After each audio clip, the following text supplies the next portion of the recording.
Tell Ryan what you did today. I had a nice day. Woke up at a little after 5. I left for church at 5:30. Set up Minute St. Joseph. Made the coffee and all that kind of stuff. Went into church. Said my normal rosary and Divine Mercy Chaplet. Then had mass. Came back. Had our Minute St. Joseph meeting, which I love. I always get something from those. And then took communion to a couple friends of mine. 3 people actually. Then went back home and had lunch with Father Gabe. Then, so that's a pretty special day. I'll And, say. That sounds like a fantastic day. It sounds like you were serving the Lord all day. Wow.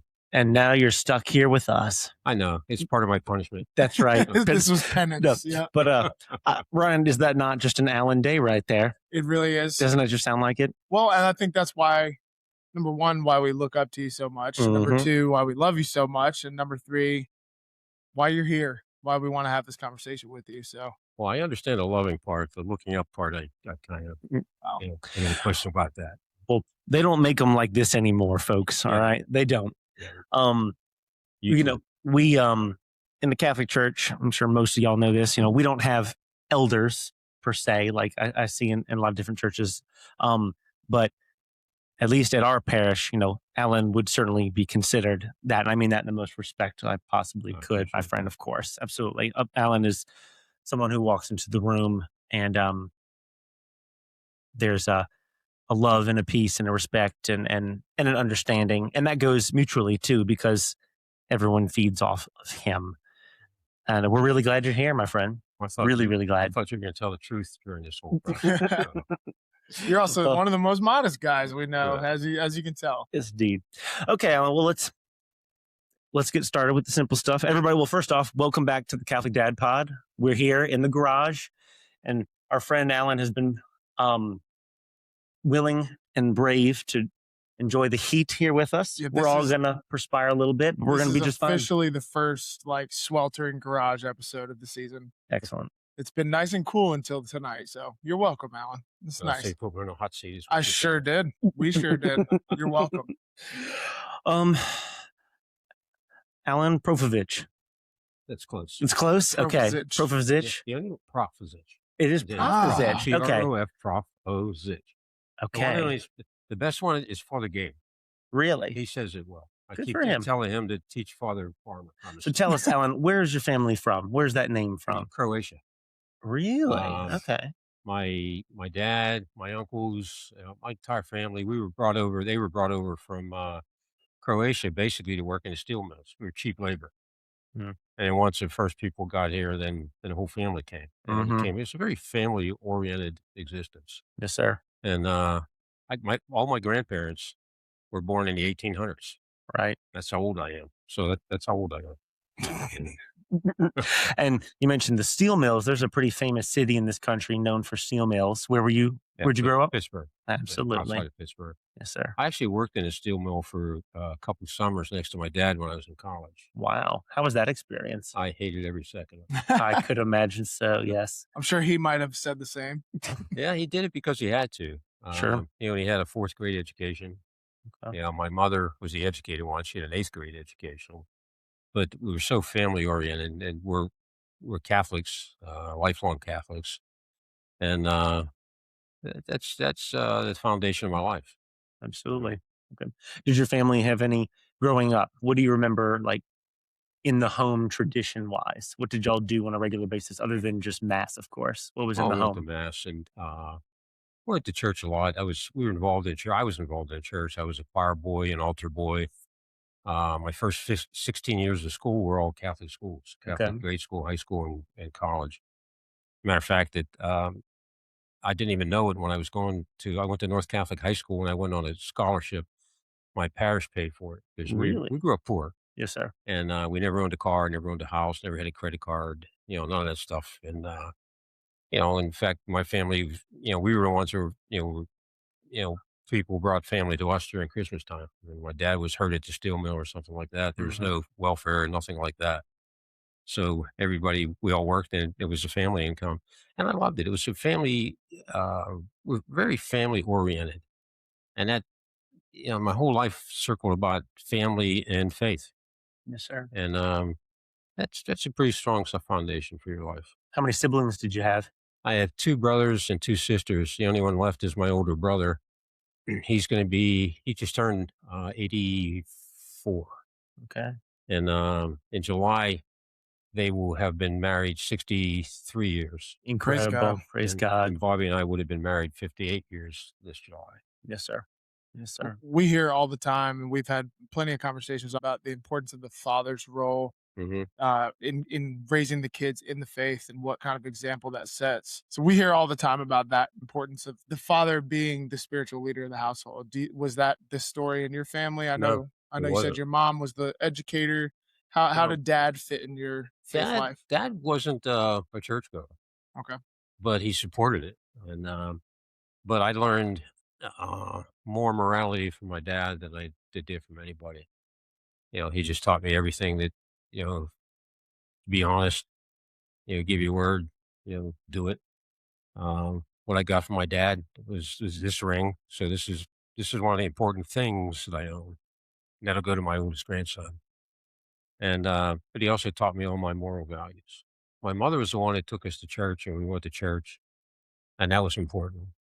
But my father was such a strong figure, and I worked with him all the time. I loved it. I wanted to be just like him, and I just admired him. I love it. He died relatively young. He was just missed his 61st birthday when he died, and my mother lived the last 30 years of her life without him, and and she was so strong. She was the strongest person I've ever met. She had 3 different types of cancer. She had colon cancer, and she had to have a colostomy bag for 30 some years, Wow. and breast cancer and uterine cancer, and she finally got Alzheimer's and died from complications from Alzheimer's. Yes, sir. And I just I don't know how she kept our family together from a financial point of view, because there was a lot of times when my dad was hurt and couldn't go to work or something, and it was back in those days. It was the father knows best family. Mhm. The dad worked and the mom stayed home. Yes, sir. And when I got married, we did the same thing. We decided when Bobby and I got married, we decided, once we had children, that she was going to be the stay-at-home mom, and I was going to be the breadwinner. Mm-hmm. And that was not sexist. It was just what we just, and it worked out so well Mm-hmm. because, I think that the way our daughters turned out, the way our grandchildren turned out, is mostly because of her. Because she was always there when the kids went to school. She was there when they came home. And it's a lot tougher nowadays because of how expensive everything is. But Sure. we were able to do. We just forced ourselves to live on one income, Mhm. Yes, sir. and it worked out well. Yes, indeed. Yeah. Growing up, going through the Catholic schools you did, Alan, was it the stereotypical movie of like the nuns and rulers, or was it very strict environment growing up in those schools, or what would you say about it? I, I don't know. I've always had trouble with that. There's, I loved most of my fourth grade teacher. I wanted to marry. She was a nun. Is Sister Mara. I wanted to marry Sister Mara. What order was she? Do you remember? They were the Divine Providence. Okay. Okay. And then when I went to high school, it was the Marianist Brothers. Um, and their education, their foundation was Dayton. And now my youngest granddaughter's going to go start at Dayton this coming fall. So Okay. it's kind of a nice full circle type of thing. Absolutely. But I had my knuckles wrapped once or twice, but it wasn't that I didn't deserve it, because I did. There's a lot of things I did I didn't get caught. So Sure. As many of us, for sure. Um, Growing up, Alan, and the time you grew up, I imagine you saw a lot of change in the Catholic Church over a certain period of yeah. time. Mhm. After the council and Mhm. and the changes in the mass and liturgy. Ki- No, I'm not here to get into any kind of political debate about the church and any choices by any means, but I would just love to know kind of your experience about that. What was that like, seeing those changes and living through that? How did it feel at that time? I liked it. Okay. Things when I was an older boy, I knew the Latin, but it was all rote memory. Uh-huh. I didn't really understand fully the mass that you do when it's in the English. Yes, sir. And I think that was I loved it when they went from Latin to. I still love Latin mass. I love the Latin songs. I love the Latin liturgy. I like the Kyries Absolutely. so I mean I still could recite the prayers in Latin, but I understand it much better in English. So I thought that was good. What I didn't like is when they modified some of the churches. They took some of the beauty Hmm. out of it. Yes, sir. When they took some of the paintings uh, and I just like the older. When I grew up, we had pretty much Gothic churches Hmm. and beautiful, ornate. Um, in fact, our church was painted by a Croatian artist. I can't remember his name right now, and they were beautiful. We had the 12 apostles around the sanctuary, and beautiful statues. We had the life size Pietà Oh, as one wow. of the side chapels, Wow. Hmm. and then what I don't like about our church here is the churches I grew up with. We had the Marian, altar, side altar, and the Hmm. Joseph side altar, Hmm. and we don't have that. Yes, sir. And I love to play to Mary, and you can't do it in our church without turning sideways to see a statue or any kind of anything of Mary, Yes, Mhm. sir. and I miss that. I think that's um, I think Father Peyton one time gave a talk on architecture, and he talked about our church being basically an amphitheater type of church, Hmm. and and that's nice. It has its place, but I grew up in a different style, and I Certainly. kind of like that. Was the church you grew up in mainly Croatian families? Was it like the kind of No, the mine neighborhood or anything, or was it a mix? it was a mix because Okay. in my town, we had about 4,000 people in our town, and we had one Catholic church. Okay. And Bobby, my wife, she grew up in a neighborhood town which had about 6,000 people, and they had three Catholic churches. Wow. In fact, and she lived on a dead end street and it was on a hill, and at the bottom of the hill was a church, and that's not the one they went to. Oh, wow. That was the Polish church. They went to the German church, and then there was another church that was more ecumenical. So she had three different churches there. And in Pittsburgh's a very ethnic. When I grew up, it was very ethnic. There was Polish Hill, there was Germantown, the nationalities pretty much stayed, and you lived with your family group too, Hmm. or something. And the rivalries, if there were, they were centered about sports. It wasn't gang related or anything like that. Yes, sir. You just well, you had a few fights here and there, but that's growing up. And so I don't like that. As a matter of fact, when I left active duty and getting ahead of myself here, we left active duty so that we could raise our girls around our families. Hmm. And that worked out so well that both of my daughters named their daughters after my mother. Wow. So, we had a strong bond with family. Family is very Hmm. important. And that's based on faith. So it's faith, family, and friends in that order. Yes, sir. So how did you end up here?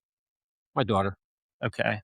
when we were retired, we were going to be, again, we wanted to buy family. We had two daughters. One lived here in Auburn, and one lives in Ohio. Okay. And the one in Ohio, her husband is in business world, and it was more likely he was going to be transferred.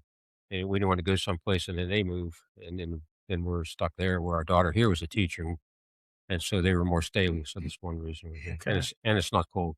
Had you been here multiple times Oh yeah, before moving oh here? yeah, Okay, gotcha. yeah. So it wasn't a Yeah. shock No, transition or anything. no. Gotcha. In fact, one of the things I really remember was when we came to visit, and at that time, Father Bill was here, Hmm. and he had a phenomenal memory.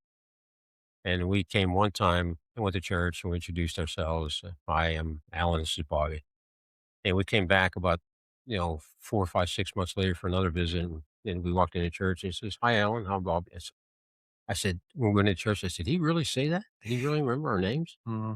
And he did. He was Yeah, phenomenal. he was. He was very impressive. Yeah. My And so, wife gets on me because I'll shake somebody's hand. yeah. I'll meet the new neighbor and, hey, my name is so and so. Oh, my name is this. And I'll walk inside. She's like, so what's their name? I don't know. I kind of asked out of a courtesy. Yeah. She gets on me all the time. 'cause Going I through the can't remember, motions. but that's one thing. That's a gift to be good at It is. names, Yeah. to remember them Yeah. that well. Yes. Yeah. Father Bill absolutely has that gift. He's who married Lucy and I. So Yeah. we have a wonderful little bond with Father Bill. Alan, you mentioned that Bobby grew up in one of the Mhm. neighborhoods around Pittsburgh. So kind of walk us through, like, how did you and Bobby meet? And then kind of what were the next steps in your lives together following that? Wow, that's some beautiful memories. I met most of her family before I met her. My best friend, since I was about 3 years old, all through high school, was her first cousin, and he and I did everything. In fact, I was her Uncle Len, and her dad was 6'4", and he was the shortest of four brothers. Uncle Len, my best friend's dad was 6'9", and I called him Uncle Len. I met Bobby's dad. He was a bus driver, so I met him on a bus one time with Paul and I. So I knew them all before. I didn't meet her. Finally, he fixed us up on a blind date, and I was going into my sophomore year in college, and she was a senior in high school. She was a cheerleader. We met at a football game.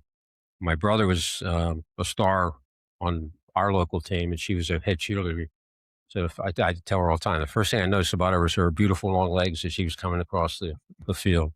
And their cheerleading outfits were much, much more modest than they are I can nowadays. imagine. Yeah. But Imagine. but she had beautiful legs, and so we started dating, and then we got engaged when I was a junior, and then we got married right after I graduated from college. And we got married, went on honeymoon.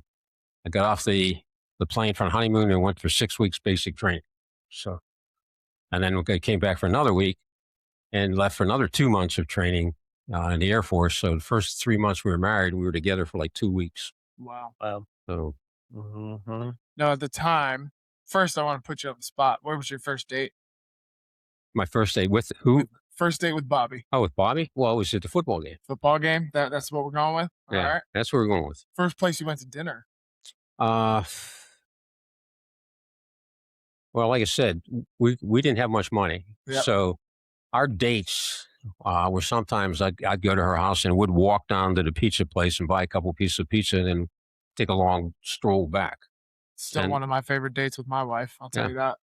Yeah, that's what we did. And that's one of the things and I knew she was the right one. She never complained about that. Mhm.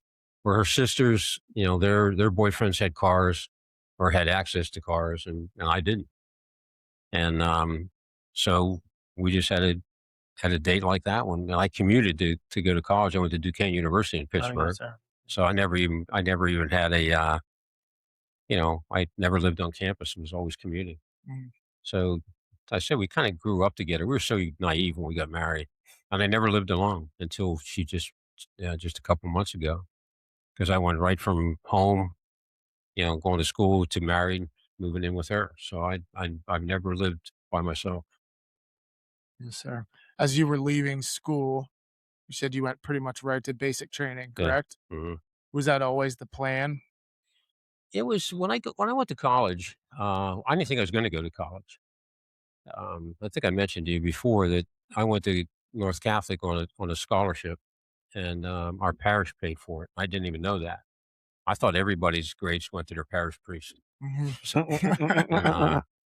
so I was a good student, and I had thought at one time, I think all Catholic, boys think at one time priesthood or a monk or something like that, and I did for a while. But then there was, you know, I think I mentioned when we were at our first at the retreat, when the 12 of us, I mentioned about my first retreat, and being in 1963, it's November 21st, 22nd, 23rd. That's when Kennedy got assassinated, Mm-hmm. and that was when I was 16 years old, and we were on that retreat, and I was thinking about it a little bit there. Not wasn't the front of my mind, but I was giving it some thought because I hadn't met Bobby yet, and I wasn't dating anybody seriously or anything like that. So I was thinking about it. But when Kennedy was shot and killed during that retreat, it sort of, it wasn't like it was, I was against anything. It just drifted away, and I decided, not to do that. And then when I was with the North Catholic High School, I was a good student. I was president of Business Honor Society, National Honor Society, History Honor Society, and all that. And I was just going to go in the Air Force enlisted like my brothers did. And then they said, "Nah, you got to go to college." So they put me in for every scholarship they put me in for. I got. Hmm. So I was able to go to college, and I was going to. I didn't know anything. I didn't have a lot of guidance. All I knew was either business or teaching. So I said, "Well, I could be an accountant." And I took some accounting courses. I said, "No, I can't be an accountant." but that was so boring. And so nothing against accountants, but then I decided, okay, I'll get a commission, I'll become an officer, and I really wanted to be a pilot, but my glasses, my eyesight kept me from being that. I really wanted to be a pilot, so but instead they made me I was a missile launch officer. So if we ever went to war with somebody, I would have been one of the guys that turned the keys to launch the missiles. And I loved that. I loved that job. I loved that. That's the most meaningful experience I ever had. I had other jobs, and I was successful in business to some extent, and that was just you know that was just doing a job. But I think the Air Force, it was more of a mission. Sure. It was more of a vocation. Not like the priesthood, but it mattered. You felt like you were doing something, beyond yourself, and I really like that.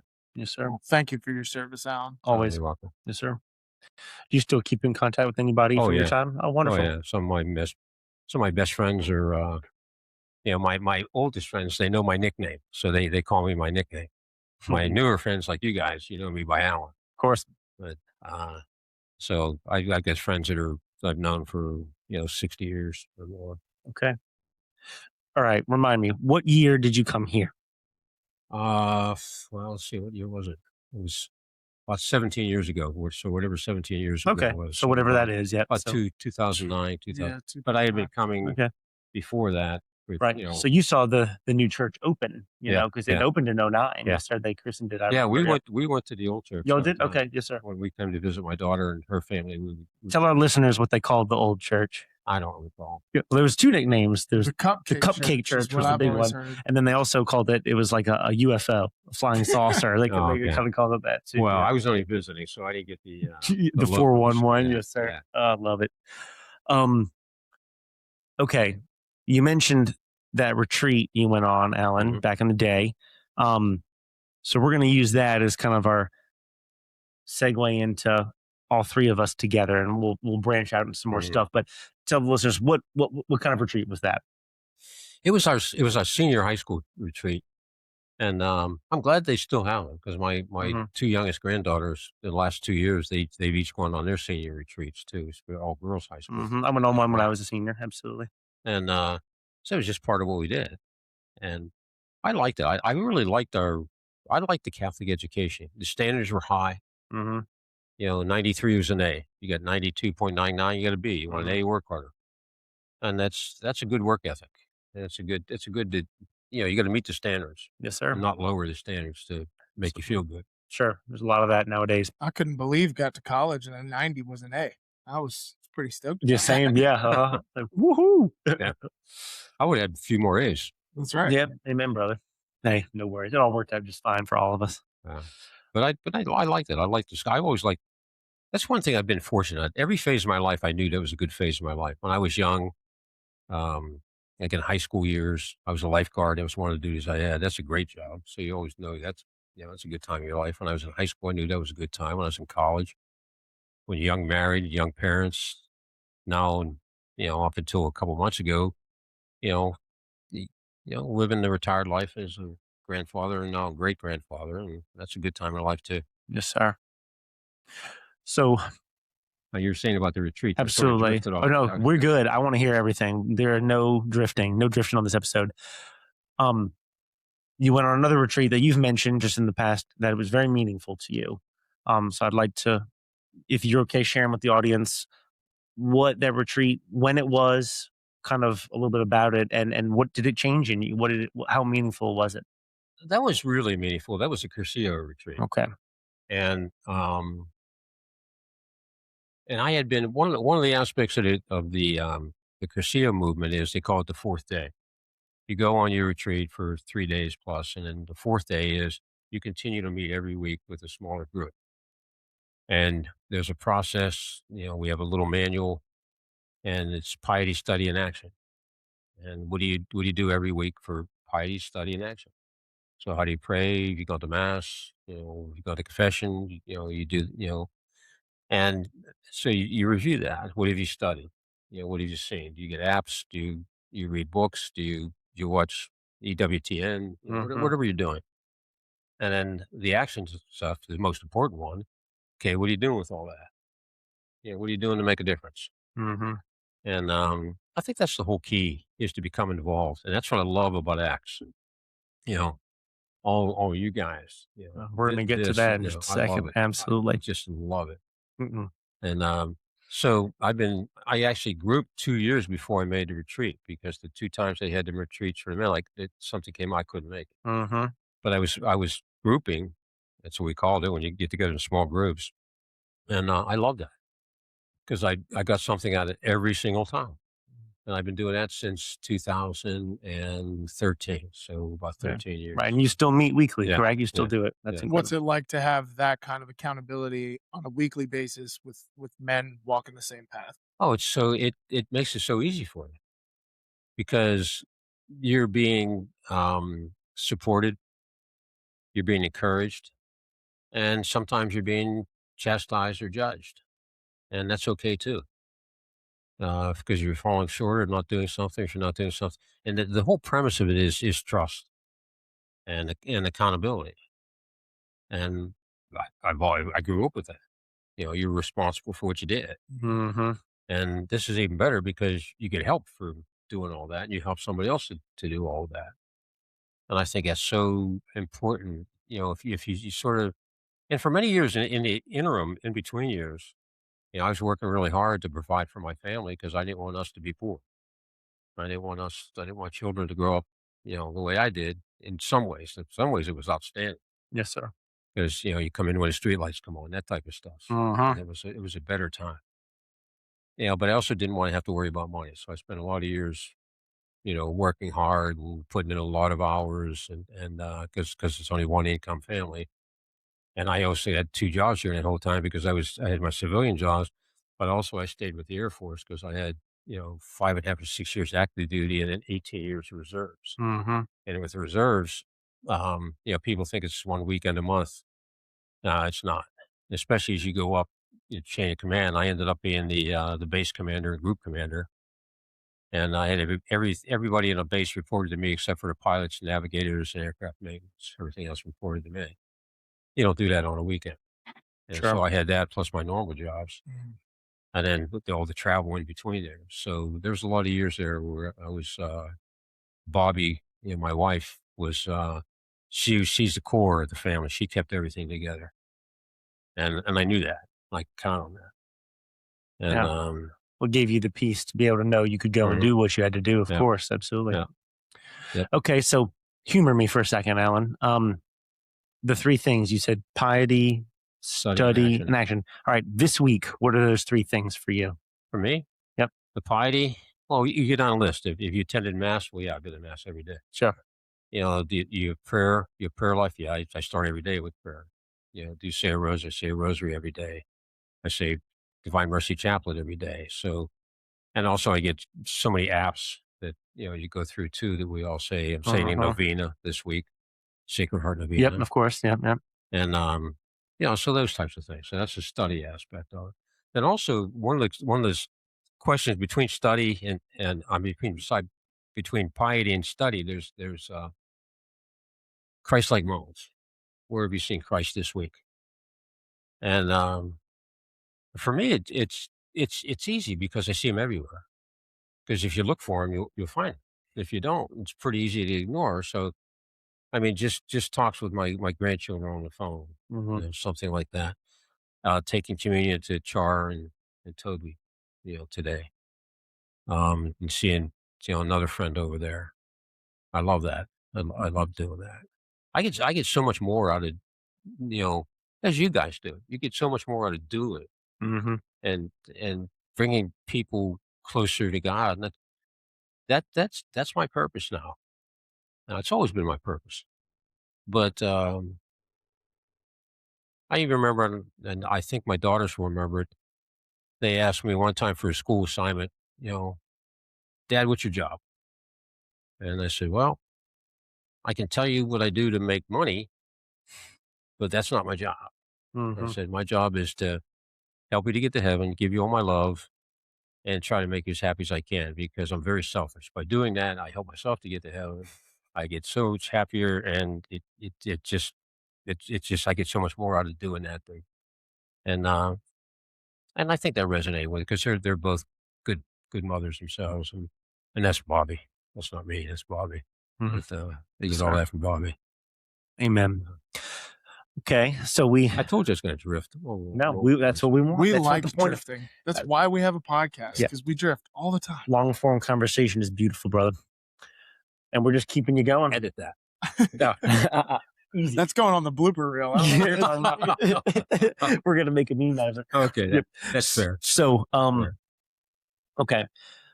Now I want you to be brutally honest here, because we've heard little tids of this, but our listeners are no strangers to hearing us talk about Acts. I mean, absolutely. For those of you, if you maybe haven't heard, Acts is a retreat that all three of us actually went on together in 2024. It's really what solidified all of our friendships, to be honest. It's kind of what birthed this podcast, to be honest, and is bearing a lot of fruit right now for our friendship. But Alan, we've heard, maybe was a little skeptical about Acts right off the bat, or had some thoughts and some. Yeah, I thought, I just thought you guys were ripping off. Right. So start from the beginning. Alan. Tell us about what you heard, what your recruitment was like, what made you decide to go on the retreat. I want to hear about it. Yeah. Cursillo was so important to me, because it really solidified my faith and gave me the strength and support that that we all need. And so, that's very important to me. Then when Acts came along with Shane and Chris and everybody, I thought, okay, this is just I want to be. And I said that. I said I'd go, but I'd be honest too. I'd say if I think it's a rip off or if I think it's real. And you know what I said then. Of course, absolutely. Absolutely. I loved it. I just loved it. And it's an enhancement rather than a rip off, and a rip off's not the right terminology. Obviously, I was wrong on that. Been wrong with so many things. But I love it. I think I was honored to be one of the 12. I love the number 12. Same. It's just so amazing. Yes, sir. And so being one of those 12, and then especially, recently the last retreat where you guys let me attend, and I don't want to get emotional, but I might. We've all done it. I think the listeners don't know, but I lost my wife 2 months ago, March 11th. We were married for 57 years, 7 months, and 29 days. And then she wasn't there anymore. And she had pancreatic cancer, and it was terminal. It had spread, into her liver and her lungs, and eventually her bones. But we had 16 months of treatment. And the prayer support I got from everyone is what got us through it. And you guys allowed me to come on the retreat as a team member when I did absolutely nothing except show up for the retreat. And that meant so much to me. And then to live the retreat again for the second time. And for me, it was almost like I was a retreatant again rather than a team 100%. member. Yeah. And I loved that. But yet still a team member, so I got to support the table a little bit. Mm-hmm. And there's so many Christ-like moments there. That helped me more than anything else because that happened after she had passed. And I went to grief workshop, and I mean, it was good, as good as it could be, but there was nothing that really resonated with me deeply where the retreat did.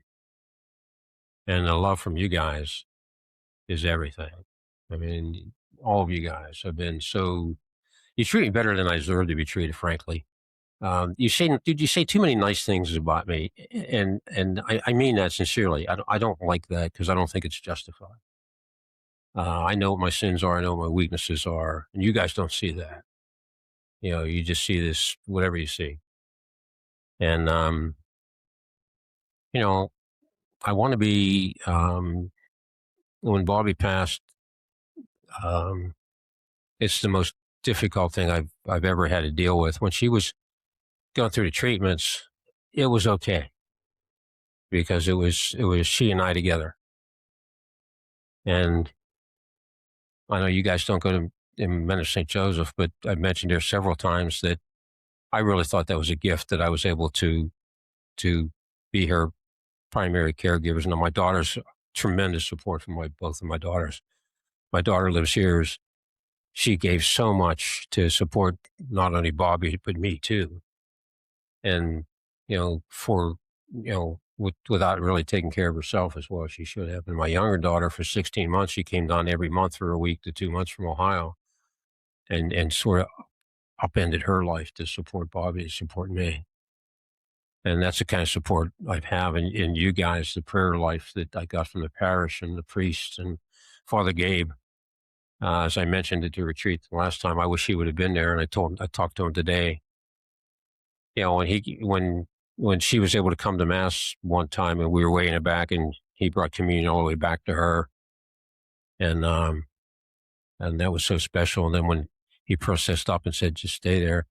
And he gave her that hug, for the 10 Mississippi hug.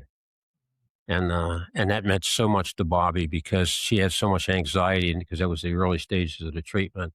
And that set the tone because she knew that we had support, all kinds of support, the prayer support, the priest support, the parish support, the family support.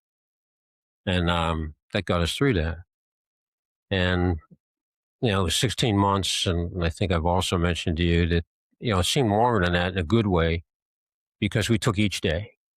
And we didn't worry about yesterday, don't worry about tomorrow, just try to take today and enjoy it as much as we possibly could. So we didn't lose days. Instead of, I'm waiting for next week to do this, or we're going to go here sometime, and then you lose all the days in between. They slide by. We didn't have any days slide by. So that was a gift. I think that's part of the prayers, the miracle I was praying for a miracle. I wanted her to be cured. But the miracle was that the average life expectancy for that metastasized like that was like 2 to 3 months, and we had 16 months. And she was relatively pain-free till the end. And so that was another gift. So God's been good to us. And we never said, why me? Why anything like that? And I've had enough health problems of my own throughout the years where she was the caregiver, where I'd be in a hospital for 23 days or whatever it would be, and she'd be in the hospital sleeping beside me in a chair for 21 of those 23 days. So, that's why I didn't like when people were saying nice things about what a nice caregiver I was. It was nothing compared to what she had done through all the years. And it's, I think we viewed our marriage as not 50-50, but 100-100. We tried to give 100%, both of us. And it wasn't ideal. We had arguments, we had disagreements, we had problems just like everybody else does, but we never gave up on anything like that. You would never even thought about that. Yes, sir. And so I've been blessed. I've been blessed all my life. Alan, how hard, I love what you said about living each day for what it was, just live that one day and enjoy it to its fullest.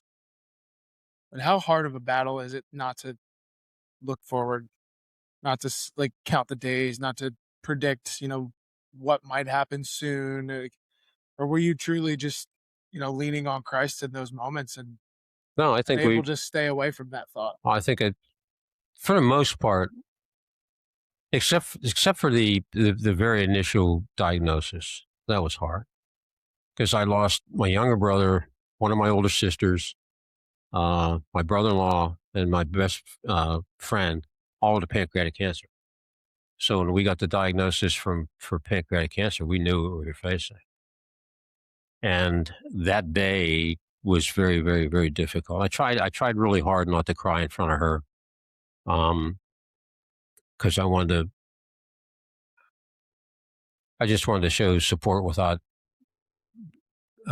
being a basket case or weak. And I didn't want to show that. So when I cry, I go out on the porch and cry or something. And but the first day was very difficult. But then once we adjusted to that, and that's where one of the where Will, one of the again Axe brothers, when I was really worried because when she was first diagnosed, we were scheduled to we couldn't even get to see a doctor for 2 or 3 weeks. And that's when I came into Men of St. Joseph. I said, if anybody can help me, help me. And Will said, I'll take care of that. And just like that, he said, I'll take care of that. And the next day we got a call for an appointment with Dr. Heidemann, and we saw her within another day or two. So he took care of her like that. Yep. And that's, again, that and Father Gabe, Father Farmer's great too. He brought communion all the time. But so our priests are wonderful. But that really helped her anxiety, because she had some anxiety. But we didn't really dwell on death. And we both had faith in God. She's with God now. And I want to be with her. I don't want to be here. I don't want to be an example. I don't want to have a purpose. I don't want to help you guys. I will say this. I tell Alex this all the time. You can be hard on yourself. That's fine. We're not supposed to see the sins, and we're not supposed to see the side that you claim we wouldn't be so proud of you for. Mhm. But we see what we see.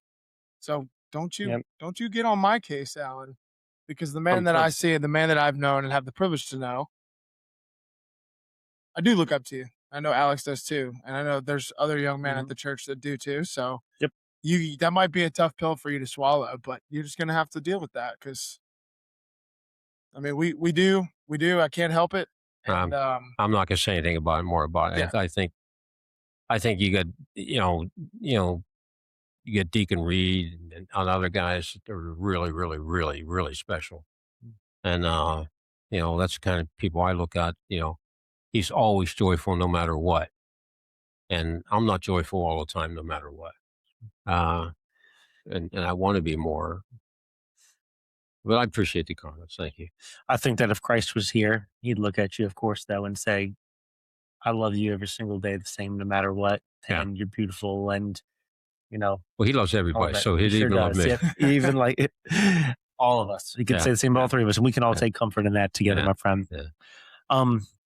And also going back to the retreat, you said we let you come. And I guess maybe legally that's true, but man, if we're taking it to court, but man, we were so excited to have you there. It just felt like a treat that you decided to come. So we were really, really excited about it. That's all I'm going to say about that now too.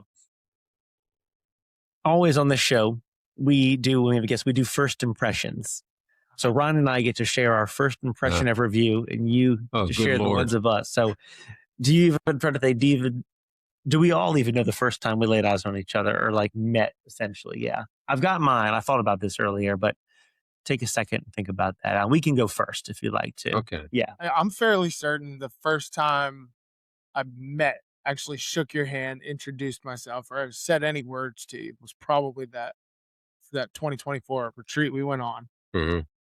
Another one of those, like, I've seen your face at mass kind of things, just never met you. I had a bad habit back then of not introducing myself, or really not sticking around after mass at all to talk to anyone, which, man, that's changed 180 degrees since then. But I love when I have a funny, like, I thought you were ridiculous. I thought you were this. I mean, honestly, what do most youngish guys think when you meet an older guy at church? It's like, I'd love to have a conversation with this person and get to know this person better and pick your brain, learn from you, just kind of see what's your journey been like. That initial retreat was such a hodgepodge of such a melting pot of experience. You had everyone from, I hadn't even had my first baby. We hadn't even had our son yet. So I was newly married. Alan, you were 50 plus years into your marriage at the time. Mm-hmm. Alex had 2 kids and 3, I think. No, two at the time. But we had every age category, every step in life. So Alan was just one of those guys that I thought, I can't wait to talk to him. I don't even know how much we were at the same table. Yeah.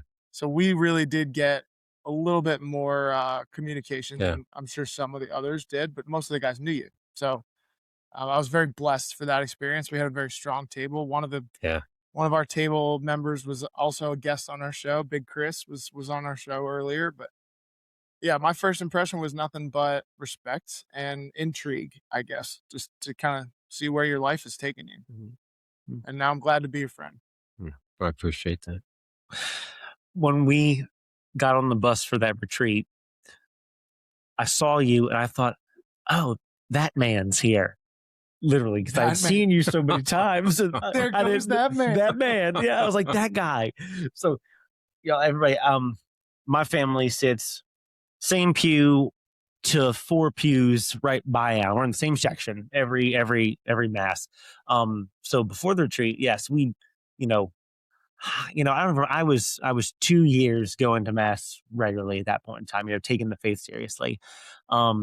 But I didn't know you at all, Alan. So when you were there, I was like, okay, that man, and I literally, because I didn't even know your name, that man is here. I think Lucy did because she, her family's been here longer. I think she knew your name, but my always just vibe I got from you was that you seemed to be a very calm, pleasant person. That was my thought, and I could tell you that misread me. I don't think I've ever heard your voice any louder than that. And and I knew, I could clearly tell, like everybody can, that you were trying to take your faith seriously. And that's something that I admired, because I felt like you were probably trying to do that for a long time. And I was a couple years in just getting started out on trying to do that consistently. And there's that little part of, you and me as a at that time 31-year-old thinking, that man would probably really think nothing of me, this young kid here on this retreat. And I couldn't tell you the first time we talked on the retreat, or, certainly I think it was sharing in the experience of the retreat itself and just how joyful we all were and how impactful I was. But I can't tell you the moment or when, but just all of a sudden, I just felt like, wow, like I love this man, just like I felt it with Ryan and everybody else. Like, I love Alan. I feel like I know him, known him for a long time now. No, I haven't. And then it's the experience of, now you go to mass and you have a brother there, and, a brother and a friend. And, people always talk about when your kids are screaming at mass, what is the priest thinking? But then you also think too, well, what do the people a pew in front of me or behind me think? And, there was a period of time where Lucy and I were like, okay, these people hate us. Like, we know we do for sure. And every time we think that, someone turns around and is like, you guys are doing a good job. You're right where you need to be. Got him here. And Alan has been that person many, many, many times. Yes. He tells me every week how much he loves my family, how much joy they bring, hugs for my kids, smiles always, never 1 ounce of annoyance or anything. And of course, during those 16 months, told me every single week, thank you for your prayers, and I love you. And it was, an honor to be able to tell you again, I'm praying for you, even though I didn't feel like I was doing anything. I started to believe when you hear something over and over and over again, you start to believe it. And I started to believe, okay, no, I think my prayers, maybe they are really doing something and mean something. So thank you for the gift of that, because that's incredible to be able to get that. And still now, Bobby is with God, but every week still hugs. I love you. And I never dreamed in my wildest dreams, like Ryan said, the 180 of now we're the last ones to leave after mass, the time our group. But I never in my wildest dreams imagined that I would have this family that I have at church. And you're right in the middle of it. The original 12, it's just such a gift. So that's the impression.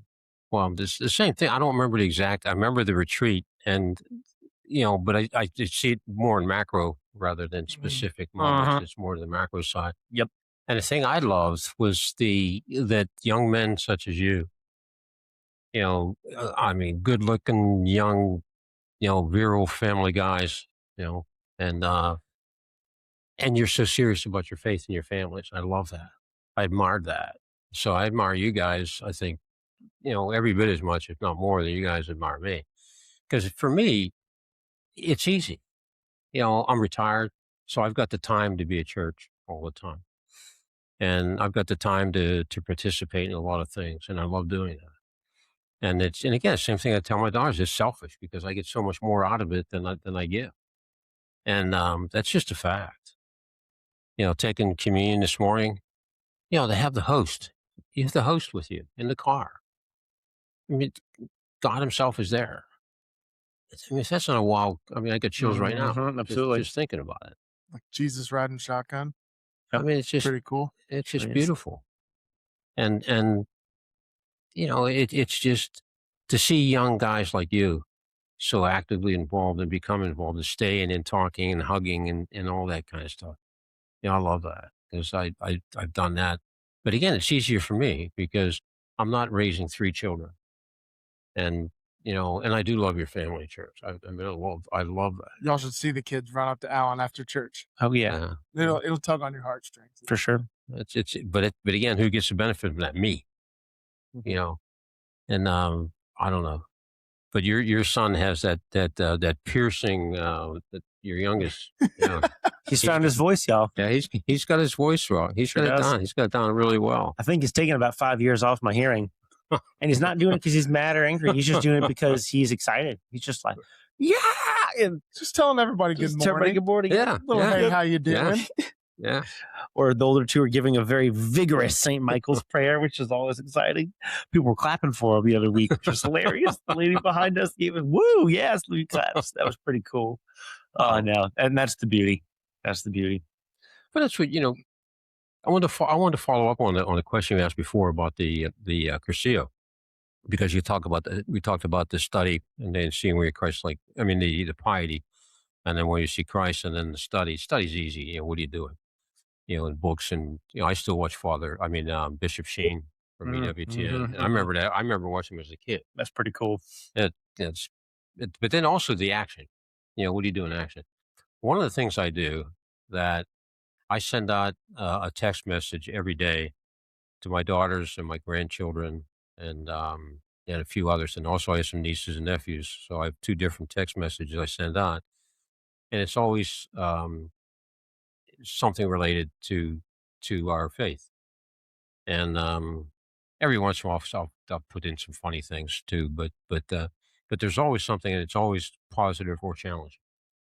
And that's the way to, I've got family members that are Catholic and some that are not anymore, or they don't actively practice it. And so I keep trying to plant seeds. And that's one thing Bobby disagreed with me on. She didn't like it when I was inviting everybody to mass or somebody to mass, and that's okay. But I just want to plant those seeds. So St. Monica prayed for 30 years until St. Augustine. Yep, absolutely. So that works. So I continue to do that. I continue to try to plant seeds. And not only that, but also I have a lot of non-Catholic friends, and even like guys that still do my taxes or whatever, and and they're in different cities, but I'm loyal to them. And when we talk, we'll start with a prayer. Either they'll say it or I'll say it, or we'll both say it. And my best friend's an agnostic, and he knows that I'm always at church. I talk about church all the time because that's where I am. And I think I've heard that many, many, many times. How do you convert people? Just tell your story. What's your life? How do you encounter God? How is He in your life? And you know, and is He there when it matters? And do you still believe when it doesn't go your way? Mhm. And that's so easy to give up. And right now, like you said before, I don't want to be here. I want to be with Bobby, but I know I have a purpose. It's probably to straighten you 2 guys out. That's right. So Amen. I hope it is. Amen. So I I'm hope. going to be here until I'm 100 then. So Let's get after it, Alan. no, but I think I'm here for my children, my daughters. My daughters are just awesome, and I really think that's an objective opinion. Hmm. And same thing with my grandchildren. And again, that comes back to Bobby. She always made people feel good. I'm trying to solve problems. She listens and supports and loves, and that's what it's about. That's the masculine and feminine genius right there. Right there. That's the way No you were doubt. made on purpose. Yep. Yeah. I love that. I This- love that. Is the Catholic Dad Pod, Alan. So wanted to ask you, in raising your children when you were in the thick of all that, your 2 cents as a father, Catholic father, what do you think was the most important thing you did to help pass the faith on to your children? What do you think I was the think most impactful? loving their mother. Ah, okay. I think because that's the essence of your family. You two shall become one. And And I was blessed that, it's the dumbest thing she ever did was say yes, but that's her problem. It's the best thing that ever happened to me. And she's wonderful. You talk to my daughters, talk to my grandchildren, and they'll tell you the same thing. They like me too, but and they'll say nice things, and I appreciate that. But then they got to have to go to confession. That's what I tell them. Now you got to go to confession. So Oh, I love it. Love it. Over the years, who are your saints? Who are your close friends in heaven? I love Mother Teresa. Mm, I've been to Calcutta a couple of times, and I wanted to see her, but she was out of the country when she was still alive when I was going there. And Jacinta, mm, the youngest of the Fatima children, mm-hmm, and I love her because she's praying for all the for no one to go to hell, mm-hmm. and I pray for that constantly. Well, my Saint Gertrude the Great prayer. I Yes. say that Mm-hmm. constantly. My mother-in-law's name was Gertrude, not great, but Gertrude, and so and I'm devoted to that prayer. Anytime there's an ambulance goes by, I say that prayer. For those of you who don't know, Saint Gertrude the Great prayer is Jesus gave this prayer to Saint Gertrude, and if you say it devoutly, you release 1,000 souls from purgatory. And I say it. I've been saying it for decades, and I'm saying it multiple times every day. And a couple of my grandchildren say it every day, and because I test them on it. My two youngest ones, we always have a date when we get together up in Ohio or down here. We'll go to Panera for lunch, and half of that's going to be talking about religion. And so they say to Saint Gertrude. That's what's one of my things I try to pass on too. That prayer. And so Saint Jacinta, Padre Pio, Saint Alan of the Rock. Oh, I don't know if I know that one. Yeah, Alan de la Roche. He was a French Dominican. And Saint Dominic is one that got the rosary from Mary, and he spread that. But after 100 years, it died out. And and Saint Alan came by 200 years after Saint Dominic, and he was given a task by Jesus himself to spread the rosary. And he had a follow-on vision from Jesus, and it reminded me of Jesus talking to Peter, "Get behind me, Satan." He said, Alan, he said, "You worthless dog," because the dogs of the church in Dominicans, because he wasn't spreading the word, the rosary. And so he went, deep and deep and deep, and he was really credited with really reviving it and enhancing the devotion to the rosary. So St. Alan's important to me too, and nobody's heard of him. That's a great one, though. That's a really cool story. I do have to ask, in your 16 months of trial, was there a specific saint that you leaned on? Maybe that had kind of shown themselves to you in that moment, or an old reliable one that you just leaned on extra hard? Actually, what I did is I prayed for the intercession of Mother Angelica. Mm. And because I admire her too. That's another one. She's not a declared saint. Because I told Father Farmer I'm praying to her because I wanted Bobby's miracle to be one of the miracles to have her to be declared a saint. Mm-hmm. And I purposely did that. And Dave from the church, one of the fundraiser guy, Dave, he gave me a rosary, not knowing. He said it's a relic from Mother Angelica. And so I gave that rosary to Bobby, and when we said our rosaries together, she used that rosary. So Mother Angelica was one of the people I relied on and prayed for her intercession, always with Mary, of course. Everything's through Mary. So the primary person, the saint that I prayed to was Mother Angelica, even though she's not declared yet. But I know she's there. Mm-hmm. And it seems that most of my favorite saints are women. They're strong. Yep, noticed that. Absolutely. Yeah. Absolutely. We all have strong women in our lives for sure. Yeah. We need them. We sure do. Yeah. Don't know where we'd be without them. Yep. Well, we went on a pilgrimage to Fatima, my wife and I, and my older daughter, Lori. We went there, Fatima and Medjugorje in Croatia, actually Bosnia and Herzegovina, but Sure. they're Croatian, the visionaries were Croatian. So, so Lori, my older daughter, got to see Croatia for the first time. Cool. And I think that's the first time she ever went overseas. So I have a special devotion to Fatima too. What's your favorite pilgrimage site that you've been blessed enough to go to? It's Uh, hard to pick one, I know, but Probably Fatima, and also Guadalupe. Although now it's different. When I went there, 40 or 50 years ago, really, it was much more basic. It wasn't as, here's your rosaries, get your rosaries everywhere. And I like that with Medjugorje too, because it's still at the early stages, and I like that. So, yeah, It must be something though to go and see that tilma. yeah, I mean, I can only yeah, imagine. yeah. Absolutely. Something so famous. I mean, it's the most visited pilgrimage site in the world, in the Catholic world. Yes, sir. Yeah. It's incredible. But Medjugorje, I mean, Fatima was good too, because when we went there, and Deacon Reed was there too. He was one of the ones. And, Oh, cool. In fact, we drove him to the airport. Anytime I could spend with Deacon Reed, I want to do that. With you. We got to get him in the garage. Yeah, for sure. It'd be much better. But when we went to Fatima, they took us by bus to the village, and then we drove back. But then my wife and daughter and I, we walked back to the village, so that we were there without a crowd. And then we were able to walk the path where the children walked. And so to do that, just the three of us, was really special. And then saying a rosary at Fatima. And I did the one, walking on your knees down, and then made the mistake of wearing shorts. That was not a good idea. Oh, nice. That was not a good idea. You just offer it up.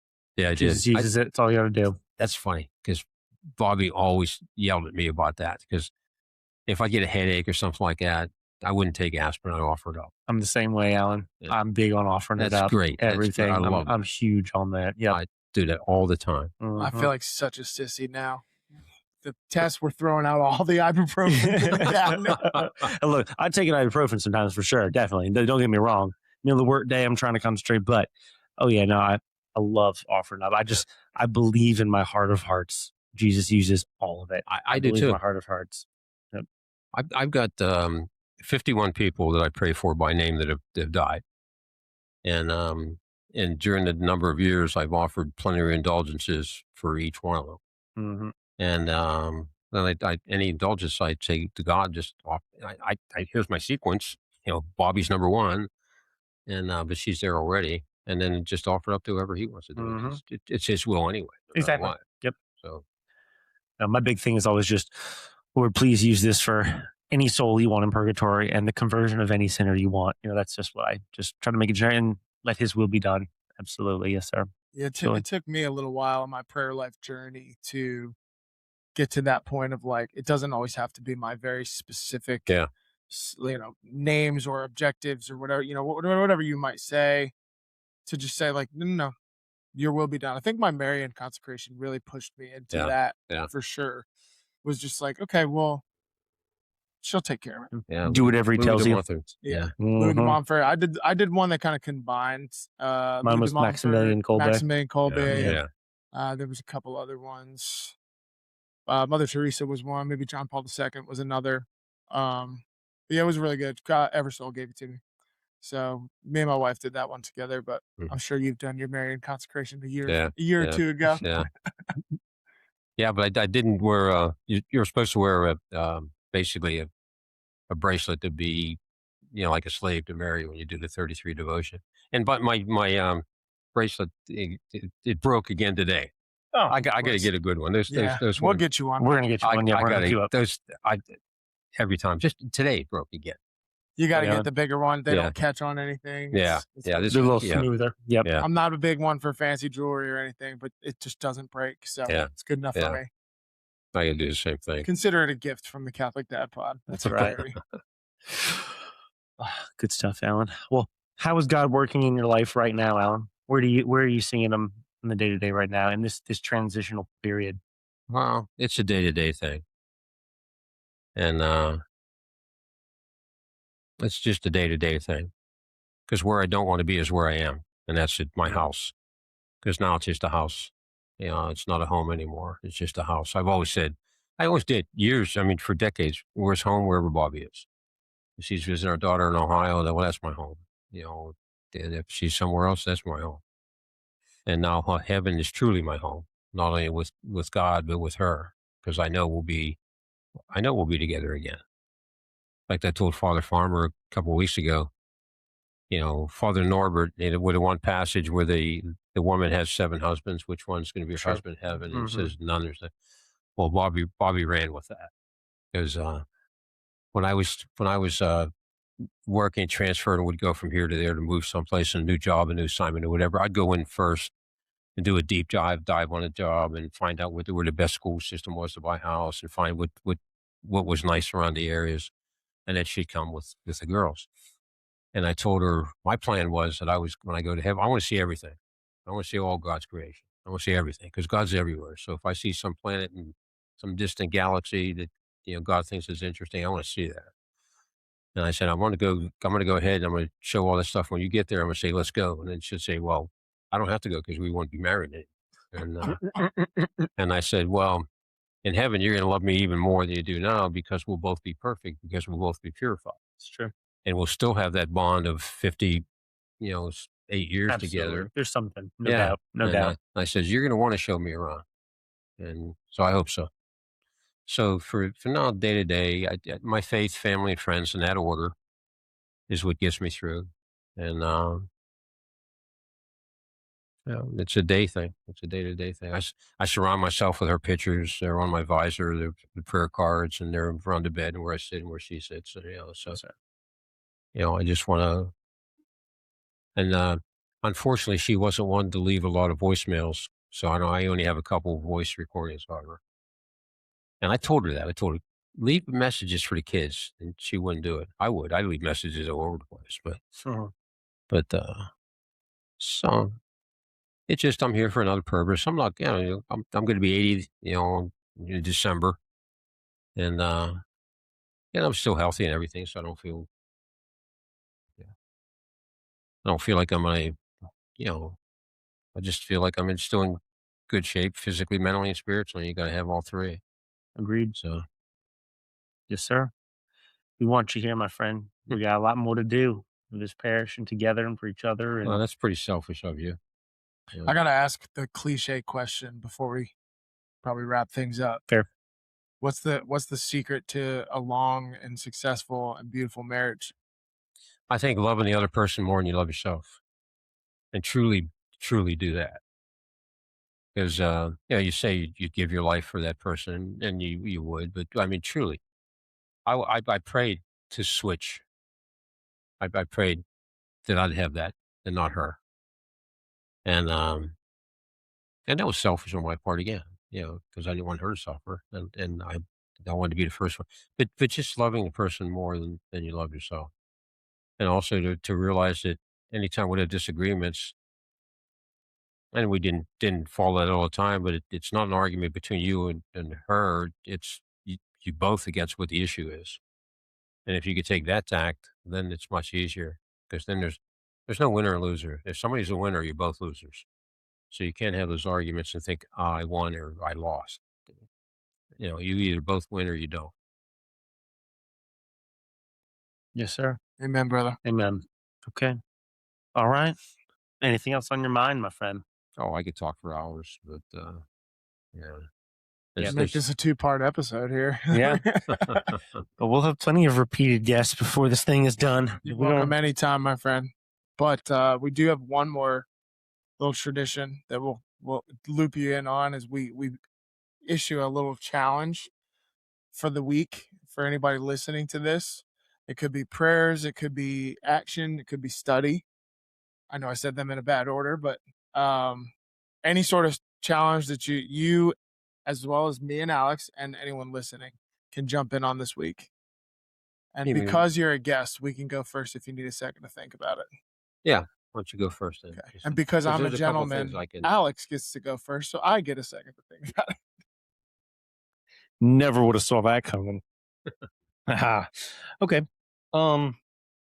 This has been a tough week for me at work. Not a bad week, but a tough week. Very busy. And I do feel like I've made headway in how I react to stressful situations over the past few years. It's something I've been very much focusing on in every aspect of my life. No one's perfect, especially me.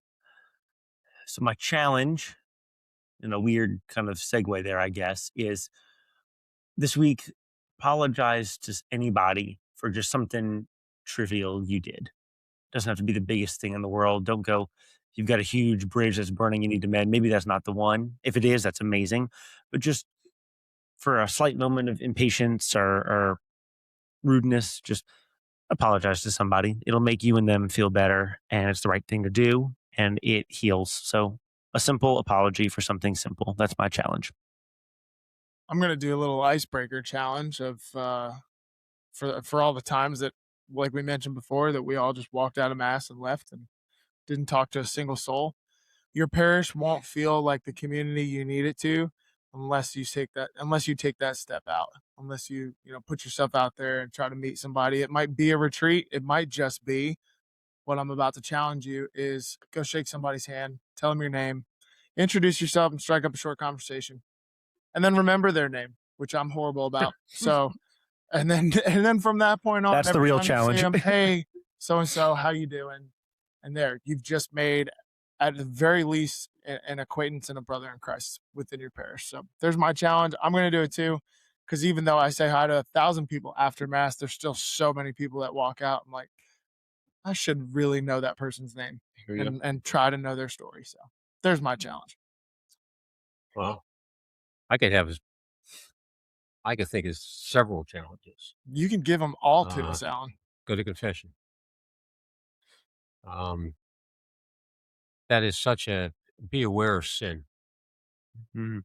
I think one of the things that changed my life is when I did the spiritual exercises with Saint Ignatius, My guy. Mhm. and I Did you love tell that. him to bring up St. Ignatius? Swear I did. But St. Ignatius has a way of showing up. He's my favorite, Alan. Oh, I love him too, and but I'm aware of sin when I do something. Uh, that if I'm rude to somebody or something, I know it immediately, and I try to apologize if I can. But if they're a driver and I don't swear anymore, give the finger or anything like that. But sometimes I'll judge, you jerk, Mhm. and then I can't take that back to them. So I love going to confession, and also asking somebody, is there something I can pray for you? It's nice to shake hands, and I'm not diminishing that. But one of the things I've tried to ask Father Farmer over and over and over again is what Father Bill did at this Sunday Mass. Any newcomers here, any visitors here, stand up so we Mhm. can recognize you. And when we did that, then I'd go to one of those people and I'd say that, welcome, glad if there's anything I can pray about. And I've had people cry and saying, you know, my granddaughter is going in for surgery or something, but you'd never know that. Yes, sir. And I made the mistake of saying, "Oh, hi, I haven't seen you. Well, I've been here for 10 years or 5, whatever it is." And you feel like an idiot because you don't even know that that's a parishioner. So I wish Father Farmer would do that with, or any of the priests to say, newcomers, please stand up. And not everybody will, but some will. And then just reach out, just to reach out, especially within the family. Absolutely. Yes, sir. Well, Alan, we love you. And thank you for taking the time to come here and sit with us and chat. We really, really appreciate it. I appreciate it. Now I'm wondering what my grandchildren are going to say about this. I hope they see it. And Absolutely. We'll make sure that happens. Send you links. We'll have it all tracked up for you. You can text blast to the family with a link to the podcast. yeah. Yes, indeed. One of the things I didn't mention about Bobby is that she hated my sense of humor. She really did. She did not like my seat. I said that the exercise she got was shaking her head and rolling her eyes. So I had to get that in. I mean, that was her exercise. And she was in good shape. So She was yeah, burning a lot of I was calories burning a doing lot of that. calories. Yes, indeed, Alan. Oh, my Well, we goodness. don't mind it so much. We'll say No, that. you're with the boys. Yeah. That's right. Love it. Alan, we love you. Thank you, man. It's a cool, breezy 83 degrees in the garage right now, but you're here like a trooper. And like Alex said at the beginning, they don't make Allens anymore. Oh, So yeah, Yep. they do. Yeah, they do. It's you guys. I'll tell you, I was not as far along. I meant to mention that earlier. I wasn't as far along in my faith as you guys are right now at this point in my life. So you guys got a big head start on me. When I was, wanted to finish up on that too because it's easy for me. I'm retired. I don't have the pressures you do. I don't have to go to work with that jerk or that person or that difficult situation. I choose where I spend my time, and it's so much easier. I don't think I'm any better. I just don't face the things that I used to face and have to deal with the anxieties and the Sure. pressure Just and different all that kind of stages, stuff. right? And it's so much easier for me to, at this point in my life, to do that. Not when you're young and you got the young children you're taking care of and being that father and mentioning that Mhm. husband. That's much harder. And I really admire you guys for where you are right now. Thank you, brother. Thank you, sir. You you always have our prayers, so we'll ask selfishly. Please pray for us and our fatherhoods too, if that's okay. I do. I All figured right. you did. Thank you. And to all you guys and girls and everybody, pray for us. We pray for y'all. Thank you. We'll see you next week. God bless. Well, thank you. That was fun. It is awesome. It's so fun. And since you're good at it and we enjoy talking to you, you're going to have to come back.